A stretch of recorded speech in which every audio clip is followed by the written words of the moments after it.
وہ یہ آواز سن کر خوف زدہ ہو گیا اور وہاں سے فوراً اپنے گھر آ گیا۔ رات کو اس نے اپنے بھائی کو خواب میں دیکھا اور اس سے پوچھا، اے میرے بھائی، جو تمہاری قبر کے اندر آواز ہوئی تھی وہ کیا تھی؟ اس کے بھائی نے جواب دیا کہ وہ آواز ایک ہتھوڑے کی تھی۔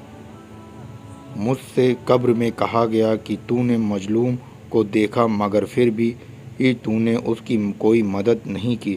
یہ بات سن کر اس کی آنکھ کھل گئی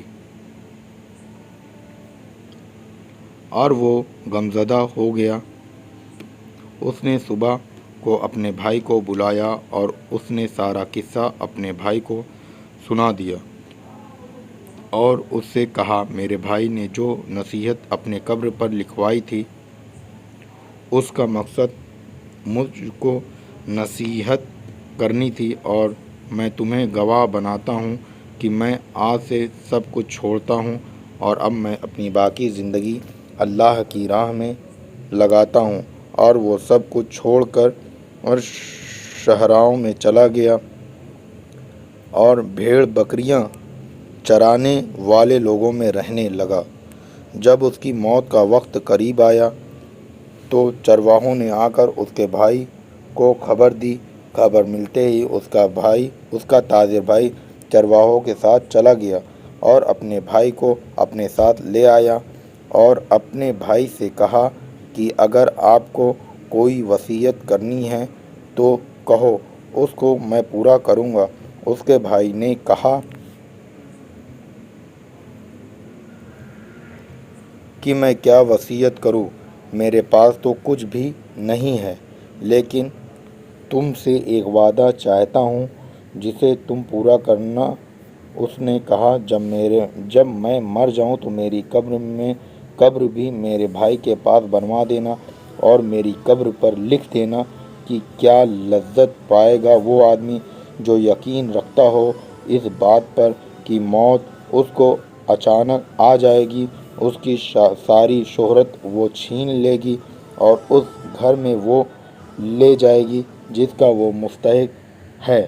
اور میرے بھائی، تم میری قبر پر آتے رہنا، شاید تمہیں بھی کچھ نصیحت ملے، اور میرے لیے دعا کرنا کہ اللہ مجھ پر رحم فرمائے۔ دوستو، اگر ہماری ویڈیو پسند آتی ہے تو ہمارے چینل کو لائک، سبسکرائب اور کمنٹ ضرور کریں۔ پھر جب وہ مر گیا تو اس کے بھائی نے اس کی وصیت کے مطابق ایسا ہی کیا۔ وہ اس کی قبر پر روز جاتا تھا اور اس کے لیے رو رو کر دعا مانگتا تھا۔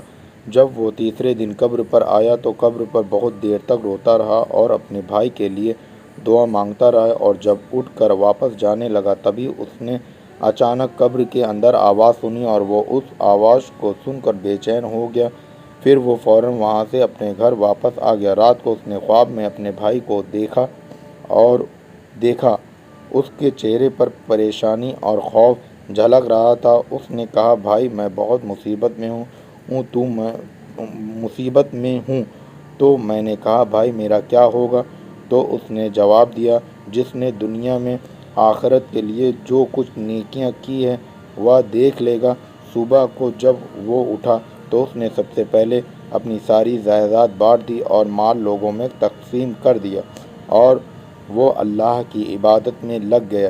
جب اس کی موت کا وقت قریب آیا تو اس نے اپنے بڑے بیٹے کو بلایا اور اپنے بیٹے سے کہا کہ جب میں مر جاؤں تو میری قبر میرے بھائیوں کے پاس ہی بنانا اور میری قبر پر لکھ دینا کہ کیسے مزے لوٹے گا وہ آدمی جس کا رخ ایسی منزل کی طرف ہے جہاں تک پہنچنا جوانوں کو بوڑھا کر دیتا ہے، جو چہرہ کے نقشے کو مٹا دیتا ہے اور اس کے جوڑ کو کمزور کر دیتا ہے۔ مجھے دفنانے کے بعد میری قبر پر آتے رہنا، شاید تمہیں کوئی نصیحت ملے۔ بیٹے نے اپنے والد کے مرنے کے بعد ایسا ہی کیا۔ رات کو اس نے اپنے والد کو خواب میں دیکھا، وہ کہہ رہے تھے، بیٹا، موت قریب ہے، آخرت کے سفر کی تیاری کر لو، اپنا سامان باندھ لو، جس گھر میں تمہیں نکلنا ہے اس گھر کی طرف جہاں تمہیں جانا ہے۔ صبح اس نے اپنے خواب کے بارے میں کسی کو بتایا اور پھر وہ مر گیا، یہ کہہ کر کہ بوڑھا خاموش ہو گیا۔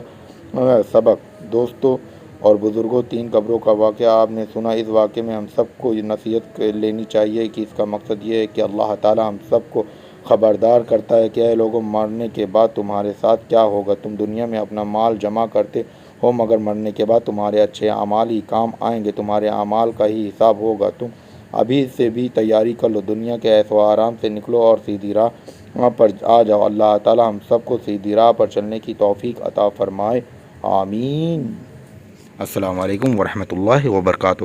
یہ پورا بھاگ 2 کمپلیٹ ہو گیا۔